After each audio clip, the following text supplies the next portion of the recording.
Okay, hello everyone. My name is Stephanie Singer. I'd like to welcome you to the Nature Conservancy's Ohio Ag Team monthly Lunch and Learn. We're really excited to kick off our year for 2024 with this January 25th Lunch and Learn. Um, Talking about a really important topic today. A lot of times we get into technical aspects of farming and our strategies involving water management and natural infrastructure and soil health. And today we're going to be diving into something really important that goes along with that, which is farmer mental health. So excited today to have our speaker. He is a farmer in Ohio doing some great things with cover crop and also advocating for farmer mental health. You are welcome at any time. If you're a participant, you're welcome anytime to put any questions or comments that you have in the chat, or even come off mute, and then at the end we'll have some time for our discussion. So I'd like to welcome Nathan. He is having a little bit of problems with his PowerPoint, so we get to listen to Nathan today and go from there. Thanks, everyone. Thank you, Stephanie, and thank you everybody for being here.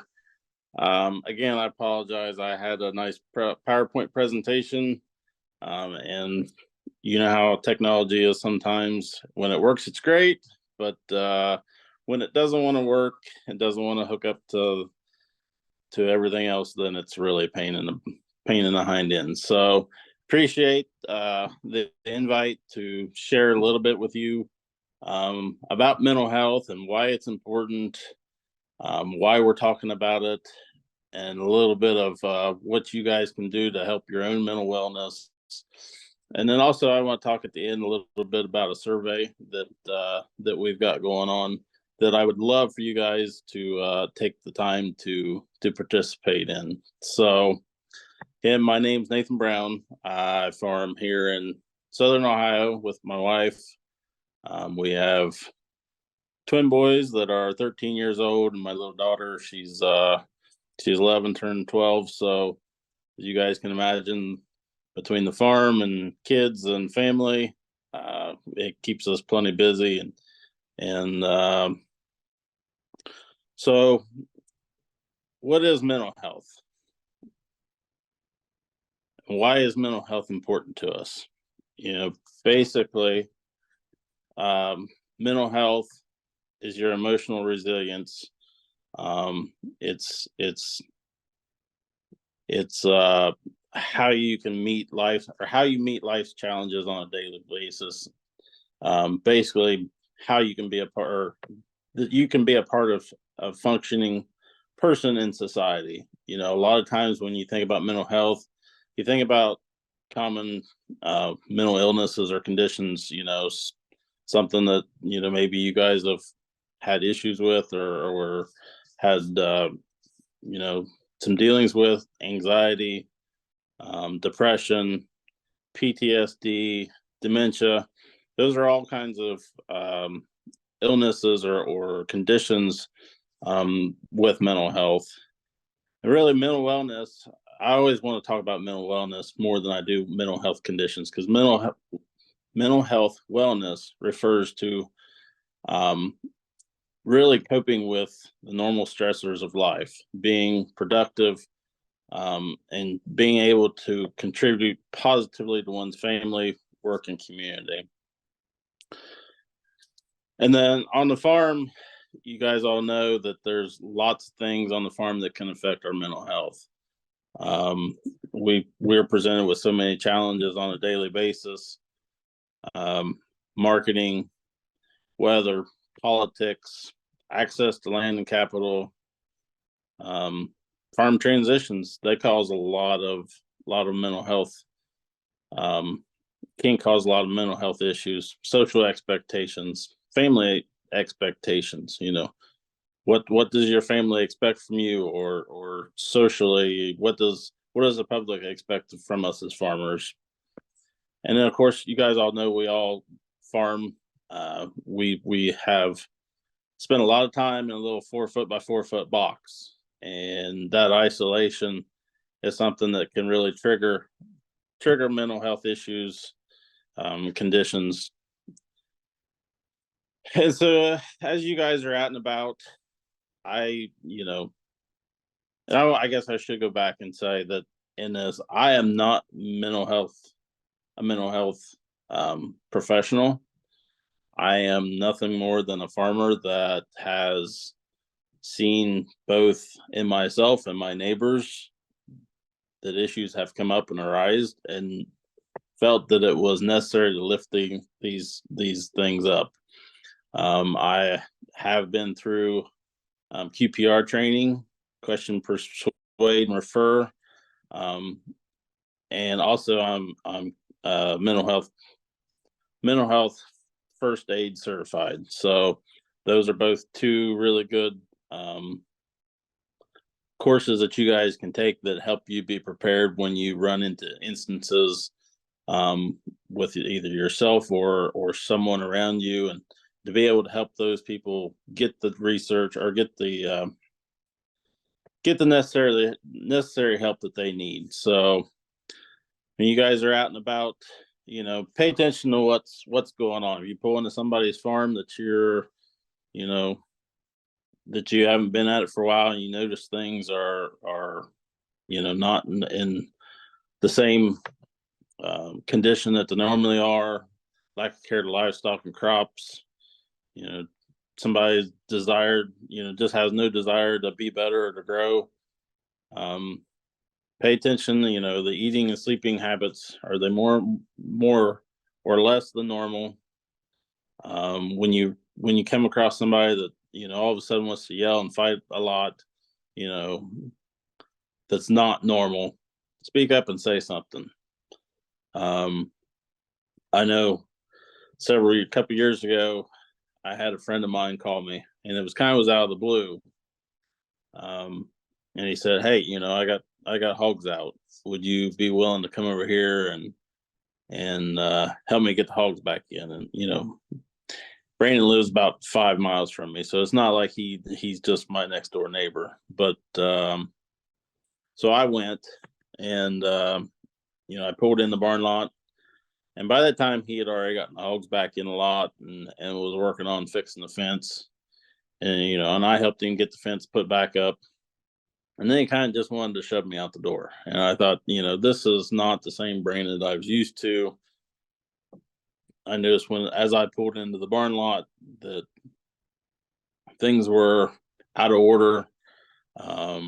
He hadn't really, there was manure piled up. There was trash piled up. There was, machinery that was broke down sitting in the middle of the barn lot. And luckily I had just went through QPR training, and I knew that there was something going on with Brandon, more than just he needed help getting the hogs in that day. And he really tried to push me out the door, and so I started asking questions like, what's going on here, Brandon? What's going on? And first he was a little bit hesitant on wanting to open up and share, and so I pushed a little harder.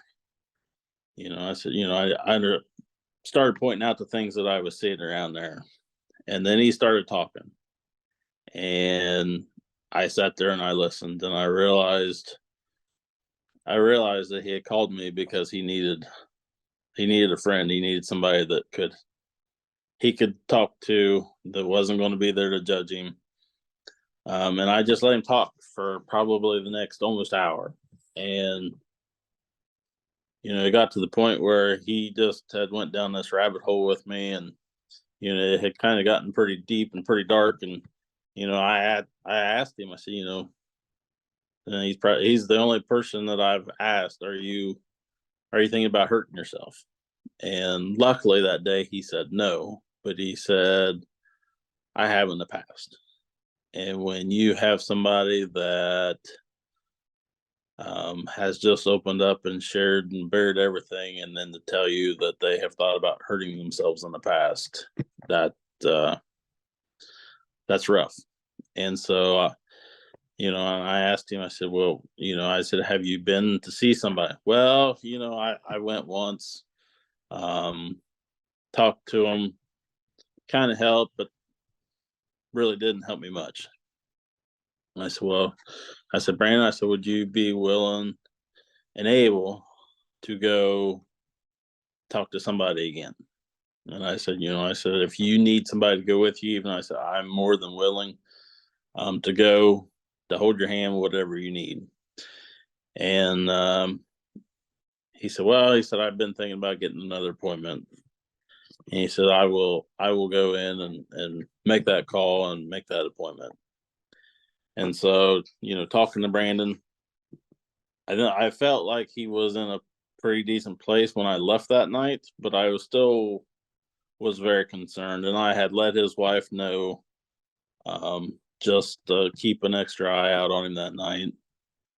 And so I left, and then the next morning I had to run to town and do some errands. And I thought, well, while I'm out here, I'm going around to Brandon. So I run back out the next morning, and I found him. He was in the driveway. He was working on a chicken coop, and was working on some things. And I pulled in, and he was acting like he was all good that day.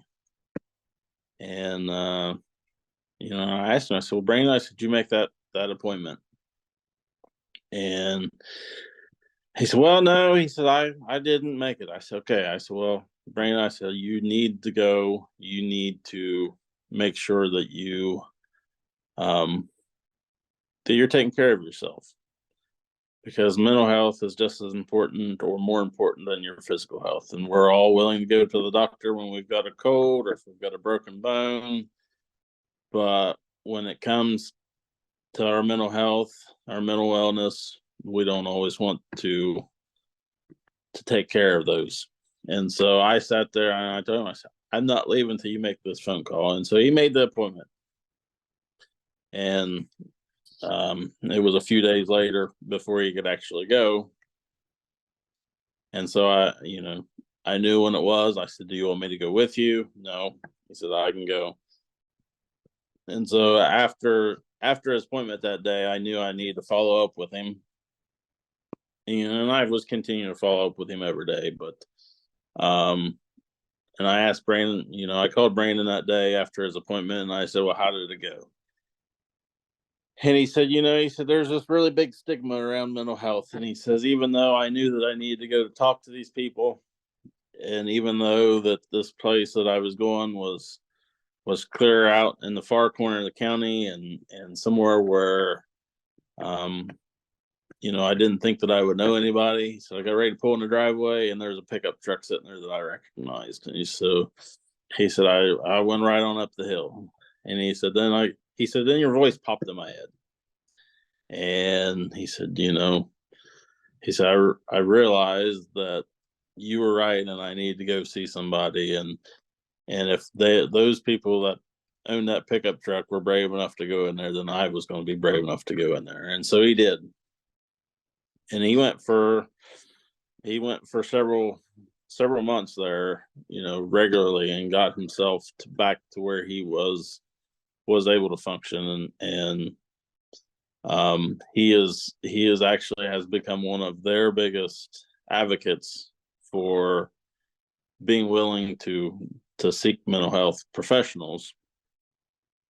We've done some interviews and different things together, and he is an inspiration to me, an inspiration to others. So when you're out and about talking with people, make sure you pay attention to those signs, and don't take their word that everything's okay. If in your heart and your gut will tell you that something here is not quite right. And so stop, ask those questions, have those tough conversations. And as we're thinking about our own mental health and our mental wellness, there's lots of things that we can do. I know this time of the year is one of those times of the year that really get me down. The shortness of daylight, the gloomy, foggy, nasty days like we have today is really hard. So got to make sure that I'm taking care of myself, taking care of my mental health, getting out, trying to exercise. I make sure that I try to exercise at least once a day, get out, take a walk. Make sure you're eating healthy. Practice gratitude. That's something that's, when you're in a rat race of life, is kind of hard to do sometimes. But just when things seem like they are not as good as what you would hope that they would be, sit back and look at what around you. Look at what you got. Your friends, your family. Be connected. As farmers, again, we spend a lot of time by ourselves in a little 4-foot box. Have somebody that you call. Have multiple people that you call. I know that I have a core group of friends that I call and check on a regular basis, and they know that if they don't hear from me, to make sure that they call on me and make sure that I'm doing well on a regular basis, and just share. I tell you guys another good way, especially one thing that I love about the Nature Conservancy, is putting these farmer peer groups together. You guys can share about what you're doing with cover crops and on the farm, but also use those peers, as sounding boards. When you're not feeling great, express what's going on with you, because those guys are there to learn and to pick you up and to help just as much mentally as we are with the farm and anything else. So, and live and be in the moment. That's something that I think we all need to try to do more.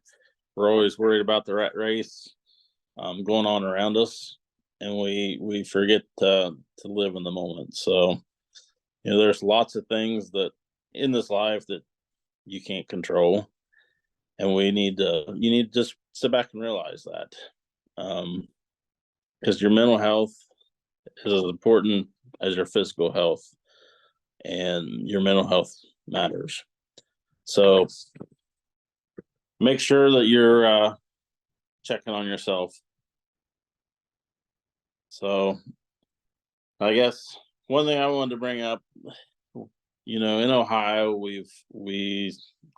most of Ohio is pretty rural, and with that, we have really realized that we have a lack of services and providers and professionals across the state, but we don't really know what we do have and what we don't have. And a few years ago, I got to work with Miss Yvonne Lasisco, and we kind of threw together a group in Ohio from ODA and Ohio Farm Bureau and some of the mental health organizations in the state. Just trying to look at mental health and mental wellness, and right now we have just recently formed a new group that's the Ohio Agriculture Mental Health Alliance, and that group is looking at trying to find out what resources we have across the state, and hopefully to be able to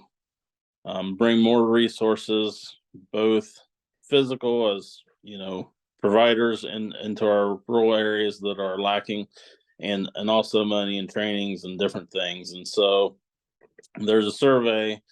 If you, I apologize that I don't have my my presentation up, but if you search for the Ohio Agriculture Mental Health Alliance, go through the Ohio Farm Bureau website, you can I think Jessica might have put up the link to the through ODA. That's a really good survey that we have put together, that we're trying to get out to people, that will allow us allow that group to find what resources we have, to be able to better highlight, because I know that as somebody that's willing to talk about mental health, I often have people reach out to me, where do I go? I don't know where to go. I don't have anybody in my area. And so hopefully this survey will help us identify what's out there.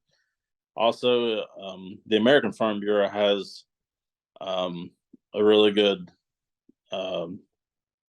website that you can go on and look up and find resources across the state and across the country. So those are all good resources for you. Of course, again, if you guys are thinking about suicide or anything else like that, please reach out, call 911, call 988. There's lots of resources out here. And so again, apologize I didn't have my Zoom presentation today, but just kind of want to open up to you guys, and what questions do you have? What comments do you have? What are you guys seeing in your areas? Anything like that?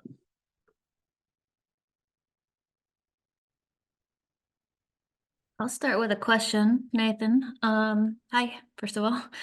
Um, when sometimes I know for me that if I'm feeling like some stress or get caught up in my head, I don't always recognize it myself. Mhm.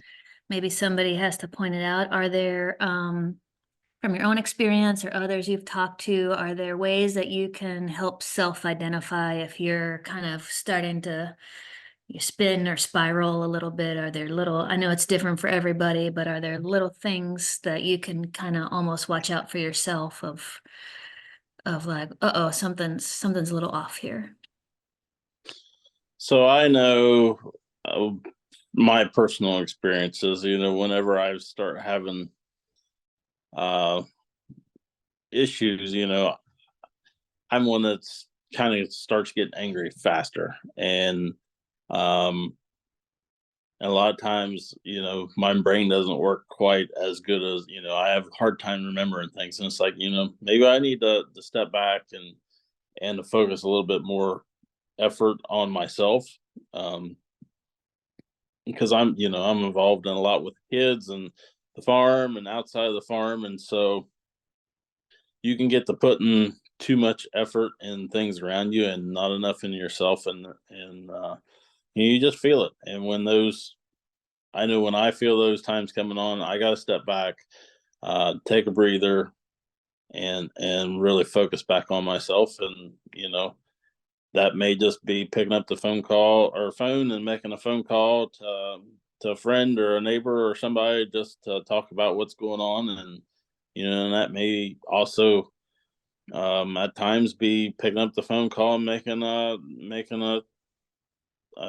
appointment with a therapist. So it's you guys just we need to pay attention to ourselves. We all know the signs and what they are. It's just being willing to open up and identify and accept that there's something going on. That's the key. Jessica, I'd like to add to that.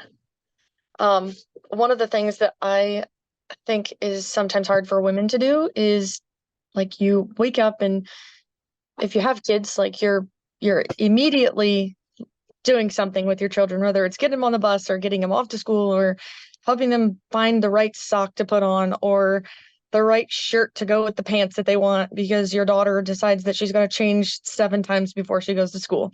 Whatever it is, I feel like when I wake up in the morning, I take 5 minutes. Now I don't have to write it down, but when I first started this, I actually started writing it down. So as soon as my eyes opened in the morning, like I had kind of an idea on what time the kids were going to get up. If we have one that just automatically wakes up because he's just, I don't know, it must be the farmer in him or something. He's just like ready to go. I don't have to usually wake him up, but the other two I usually have to wake up, and they usually wake up about 5:45, 6 o'clock. So I wake up at 5:45, and the first 5 minutes that I do, I take my notebook and I write down all the things that I'm feeling. But I give them levels. So like your stress level, 1 through 5. What is it today? Your connection level. So do you feel connected to anybody? Do you feel connected to your husband? Do you feel connected to your mom, your dad, your sister, your brother, whoever it is?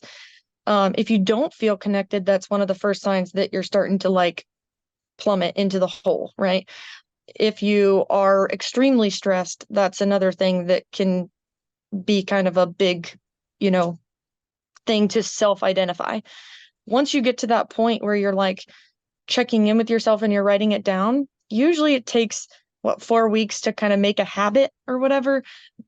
Sometimes if I don't get to do it right away in the morning, I do it when I'm in the shower after the kids are off on the bus to school and I'm like, okay, now where are all these things at? Where do I feel happy? Do I feel sad? Do I feel connected? Do I feel stressed? How are our financials? I rate them on a scale from 1 to 5 too, because sometimes you don't think about that being a stressor, but it really, really is a stressor. I can say that from a point of view, I can give you that from a point of view of somebody who's had mental health issues previous to this, had really bad postpartums. I struggled with mental health on and off throughout my life. It's made me, my story has made me decide that I want to help farmers more and more. Like the agricultural mental health is so important. And I think we miss a lot of things. I loved what Nathan said. One of the things that I would say though is, you know how we say mental health is more important than physical health? I actually don't believe that, but only because I believe that there is no differentiation. Like your mental health goes along with your physical health and goes along with your emotional health and goes along with your spiritual health even. So if one of those things are discombobulated and then the next thing becomes discombobulated, then what do you think your mental health is going to do next? It's going to become discombobulated because all of those four things are really connected. And when one of them falls out of place, right, that just leaves the ability for more bad thoughts to like sink into the rest of it. And so like I am not a healthcare professional by any means, and I don't diagnose anyone or treat anybody, but my story actually made me become and do the career that I'm doing, which is health restoration with people. And so becoming a health restoration coach was like the most rewarding but almost sad thing. So like Nathan, you asked what I'm seeing around my area. It's awful. It's so sad. If I could tell people anything, it would be listen to your gut. Yep. Your gut is telling you something is wrong. You're not crazy. I don't care if you go talk to 5 different doctors and they all tell you nothing is wrong and everything's fine. If your gut is telling you that something is not right, something is probably not right. And there is something that needs to be figured out, right? Like I have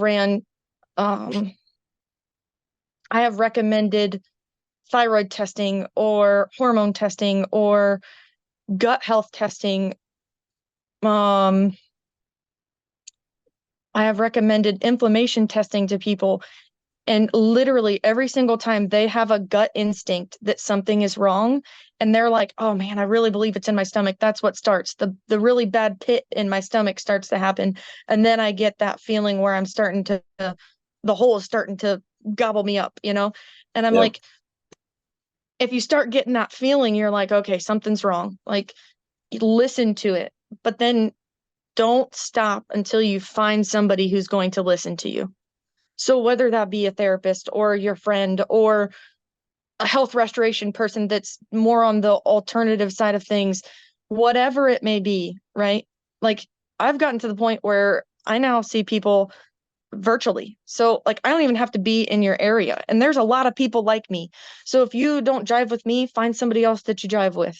And if you jive with them, then great. Like there are people out here that really just want to help because I would never want somebody to feel suicidal like I did. Like PMDD just like sucked me right up and I had no idea what that was until I realized that every month for about 3 days I really didn't feel like being on this earth. And then the next thing you know, I was like, oh, I talked to my therapist and she's like, do you realize that this happened the last 2 months in a row? And I'm like, all I could do was laugh about it because I was just like, how did I not know that? Like, how did I not realize that that was happening, you know? And then I started journaling. And once I started that exercise and checking in with myself, then I was like, oh, okay, more gratitude, more gratitude. We need to pull in the gratitude. We woke up this morning and we're breathing and we're living and like, it's okay. And if we fail at this, or if financials are really bad and this fails, it was something more was meant to happen for me. So if I'm supposed to use whatever story I have to help more people, then so be it. But Well, that's that's the thing, in our society, that we've been taught that those feelings, those things are bad, and we shouldn't feel those things, and we got to just suck it up. And and that has created such a stigma around mental health, gut health, overall health, that we separate it and we put them in different silos, and we shouldn't. We should be looking at our health as one health. um I was sitting at a meeting the other day, and this guy, I don't remember what we're talking about, but the comment was made that so many people use mental health as a crutch, and it's not a crutch. I didn't say anything to him because it was not the place to do it, but that has caused people to pull back and to not want to find out what's going on with them. And we got to break that. We got to break that stigma. People need to know that it's okay not to be okay, and to find answers to make them okay. So yeah, I like it's okay to not feel okay, but what I wish people would like really add to this and like get this out more is it's okay to not feel okay and recognize that you don't feel okay, but you need to be on the hunt for somebody to help you feel okay. Like, don't just sit in the not being okay, because it's not going to go away unless somebody helps you like recognize why you are not feeling okay. And I see it more and more. I actually had the same experience that a lot of my clients have is they go to their doctor and their doctor puts them on some kind of anxiety medication or depression medication, which I think that there's a time and a place for. But unfortunately, a lot of people actually have a lot of negative side effects from them. But you go back to your doctor and you're like, well, this and this is happening. Could this be from that? And they're like, oh no, it's not, it can't be from that, And then, and I'm not saying all doctors are like that. I hope that you can find somebody that will listen to you.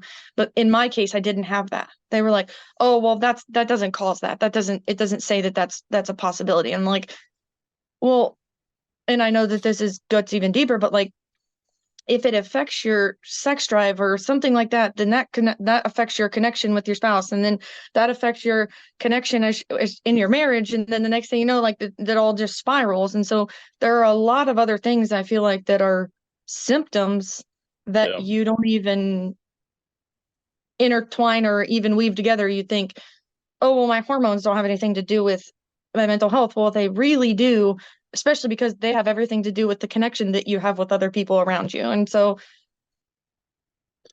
it's okay if you are leery about medication or whatever, but sometimes that is okay. And sometimes you're like me and you like the thing said, oh, you could get these 20 symptoms and I end up with 10 of them. I'm like, okay, are the pros really outweighing the cons, or are the cons now outweighing the pros? And do I have to make another decision? And so I ended up finding somebody like me who helped me, which was great. So yeah. there are other options. And I always like tying the conversation around mental health back to the same conversation we have around soil health. I mean, we're all looking and trying to improve our soils and make our soils be as healthy as they possibly can be. And we know that sometimes, we can get things off balance by trying to push Mother Nature where we want her to go, instead of going where Mother Nature's going, and we should be working with her, not only on soil health but also our physical health. So I know that we are way past our time here, and I apologize for holding us up here, Stephanie. But No, it's an important topic. I'm glad we had some interaction. I know there are some other people on the call, and if you didn't get a chance to ask a question that you wanted to ask, you are welcome to either put it in the chat, or I can put my email and Nathan's email in the chat. At Nathan, do you mind if I do that? If I put your no, email? yes, go right ahead. Okay. Go right ahead. So we will do that. And then if you have if you wanted to get in contact with us and talk more, or to explore other resources, or even continue this conversation, if there's something that came up here that needs to be explored in another format or in another lunch and learn, we'd love to be able to do that. Nathan, can you tell me your emails instead of me trying to search for it? Brown Farms 04 at Yahoo. brownfarms04@yahoo. Okay, great. Yeah. So, and anybody that has any questions or comments and want to follow up, you're more than welcome to email me anytime. I'm always available to talk. If you just need somebody, if you just want somebody that's not right next door that you want to share with, I have a good set of ears. That's all I know.